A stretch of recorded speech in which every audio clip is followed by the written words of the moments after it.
Before the sun was even up, two men in matching jackets marched across my frozen yard like they owned the place, waving cheap badges and papers that shook more than their voices. By the time they left, they'd promised to take my cabin, bulldoze my fence, and chain my gate shut.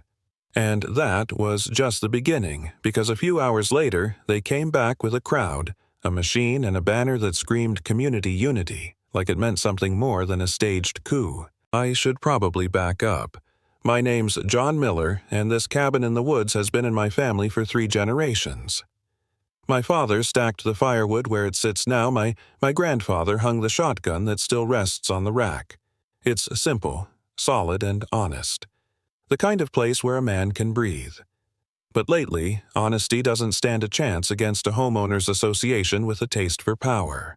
Linda Carter, our self-crowned HOA queen, runs her board like a fiefdom.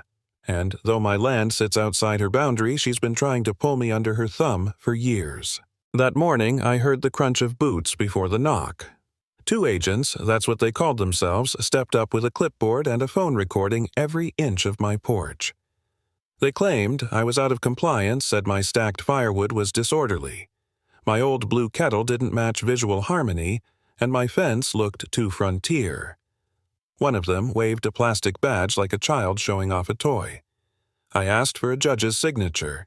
He said the board chair had signed. I laughed sharp enough to send birds flying from the trees. Inside, my hand brushed the shotgun that had belonged to my father and his before him. I didn't point it. I didn't need to. I stepped back out with it across my arms, calm and steady. Their faces told me all I needed to know.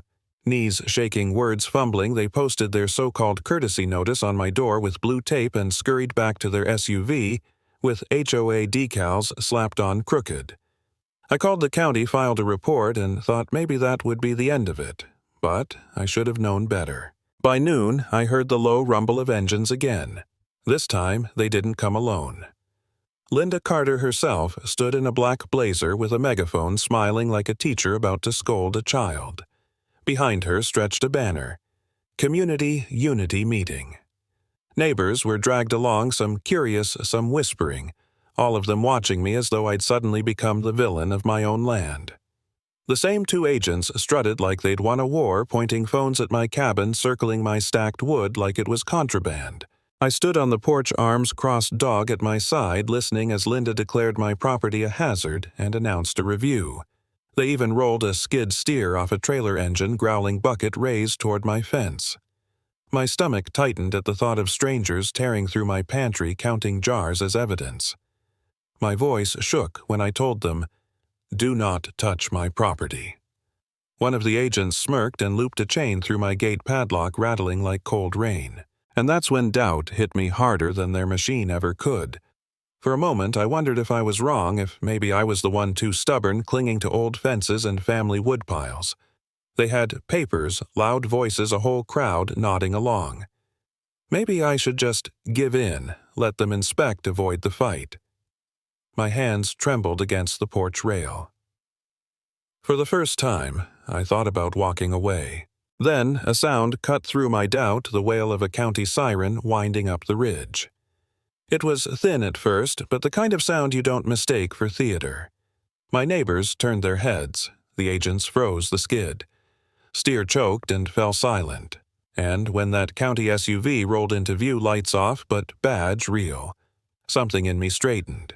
Deputy Harris stepped out, calm, steady. The kind of presence that doesn't need a megaphone. He asked for names, codes, statutes. Linda offered a handbook section. He said, "That's not law." He pointed to the chain on my gate and called it attempted interference. He wrote a case number on my copy of their notice and told me to photograph it. For the first time that day, I felt the ground under me again. But Linda wasn't finished.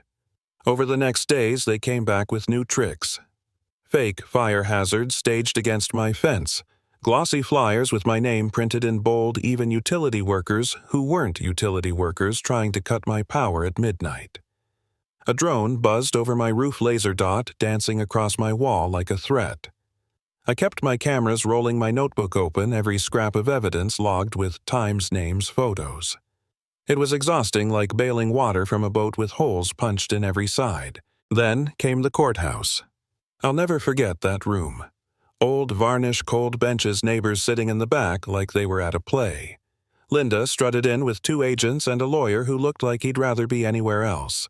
They argued neighborhood character and community harmony. The judge cut them short. Show me law. They had none, and their photos of stacked wood crumbled under the fire lieutenant's testimony he'd caught them staging straw and limbs against my fence. The utility supervisor confirmed their forged paperwork, and when it was my turn, I laid it all out: the courtesy notice, the drone rotor, the scrape on my fence from their machine. My voice shook once, then steadied. I spoke slow so the record could breathe. Deputy Harris stood his report, plain and damning: trespass warnings, fake inspections, chains, late-night tampering. The judge wrote notes that looked like doors closing one by one, and when the gavel finally came down, it was clean. The emergency order the HOA begged for denied. Instead, the court issued a protective order against them. They were barred from stepping foot on my property, barred from chaining my gate, barred from staging their circus in front of my cabin. Damages would be decided in 30 days. And the forged documents, the impersonations, the midnight games, they were headed straight to the prosecutor. Linda's face lost its smile, her attorney tugging at her sleeve to keep her quiet.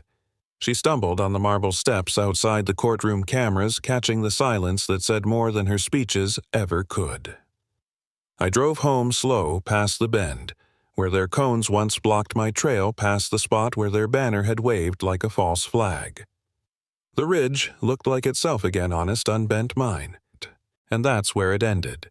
Not with cheers, not with a party, just with the simple sound of a latch closing on my gate, a protective order pinned beside my "no inspection without a warrant" sign.